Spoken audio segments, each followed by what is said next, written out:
বিসমিল্লাহির রহমানির রহিম। হযরত আবু যর রাদিয়াল্লাহু আনহু হতে বর্ণিত, রাসূলুল্লাহ সাল্লাল্লাহু আলাইহি ওয়াসাল্লাম ইরশাদ করিয়াছেন, সর্বশ্রেষ্ঠ আমল হলো আল্লাহ তাআলার জন্য কাউকে মহব্বত করা এবং আল্লাহ তাআলার জন্য কাউকে দুশমনী হিসেবে ভাবা।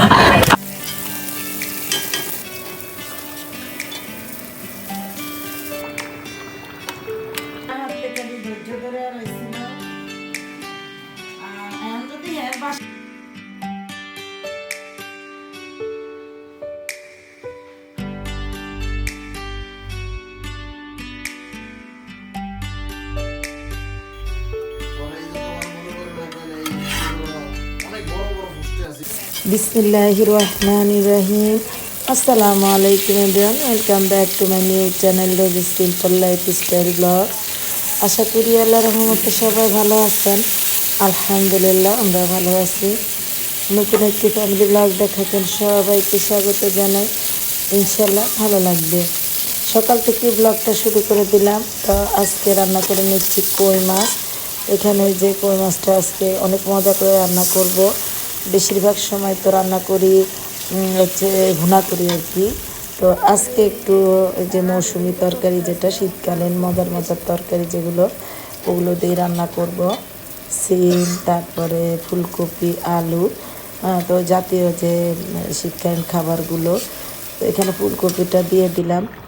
আর সকালবেলা তো অনেক দ্রুত রান্না করি, কারণ যেহেতু স্কুলে যেতে হয়। তো সাথে আবার পাতাকপি ভাজি করে নিব। তো এদিক দিয়ে যে ফুলকপি বসিয়ে দিয়েছি, ওই পাশ দিয়ে আবার এই যে পরোটা বানিয়ে নিচ্ছি। তো দুই চুলাতে রান্না বসিয়ে দিই, কারণ যেহেতু স্কুলে যেতে হবে। আর আমাদের স্কুল তো টাইম হচ্ছে 9টায়, আর স্কুলে পরীক্ষা চলছে। আর বাচ্চা 5-এ যে বাচ্চারা আছে তাদের রেজাল্টটা দিতে হবে খুব দ্রুত। তাই আমাদেরকে খাতাগুলো খুব দ্রুত দেখে দিতে হচ্ছে। জীবনটা এমন কর্মময় ব্যস্ত হয়ে গেছে যে মনে হয় নিঃশ্বাস ছাড়ার সময়টুকু খুঁজে পাই না, মানে এমন অবস্থা হয়েছে। যাই হোক, ব্যস্ত জীবন, ব্যস্ততা আমাদেরকে ঘিরেই থাকবে। তার ভিতরে আমাদের জীবন সাথে পাল্লা দিয়ে চলতে হবে, আর চলছিও তাই। আর সেই কারণে দেখা যায় কি, একটা সিস্টেমেটিক ওয়েতে থাকি, সিস্টেম করে চলি। যাই হোক, রান্নাবাড়া করে কিন্তু স্কুলে চলে গিয়েছিলাম। এসে যে খাবার প্লেট নিয়ে বসেছিলাম। তো খাবার খেয়ে যে দেখুন, বিকেলবেলা আবার যে সব কিছু গুছিয়ে নিচ্ছি। কারণ হচ্ছে দিনের বেলা তো সময় পাই না। 9টার মধ্যে রান্না করতে করতে দেখা যায় যে 9টার প্রায় বেজে যায়। আবার তো স্কুলে যেও তো বসে থাকতে পারি না। তো স্কুল থেকে এসেই ঘরের বাকি কাজগুলো করে নিই। তো সন্ধ্যায় আবার এই যে আজকে একটু ব্যতিক্রম নাস্তা হচ্ছে, ব্রেড আর হচ্ছে কলা। তো আমার হাজব্যান্ডকে বললাম যে ভাজা পোড়া খেতে খেতে আর ভালো লাগে না, এখন একটু যে স্বাভাবিক খাবারগুলো সেগুলো খাই।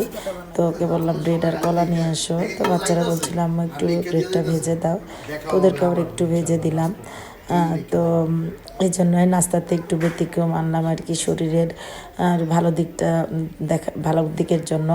আসলে কি, ভাজা পোড়া খেলে দেখা যায় বুক ব্যথা করে কিংবা গ্যাসের প্রচুর প্রবলেম হয়।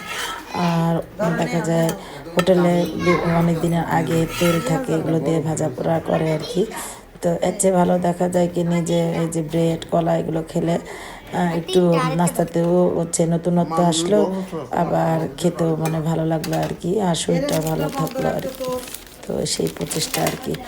যাই হোক, তো আজকের ভিডিওটা আমার এই পর্যন্তই। যদি ভালো লাগে কোথাও একটা লাইক দিতে পারেন, পাশে থাকতে পারেন। সবাই ভালো থাকবেন, 5 ওয়াক্ত নামাজ পড়বেন, কোরআন শরীফ পড়বেন। আল্লাহ হাফেজ, আসসালামু আলাইকুম।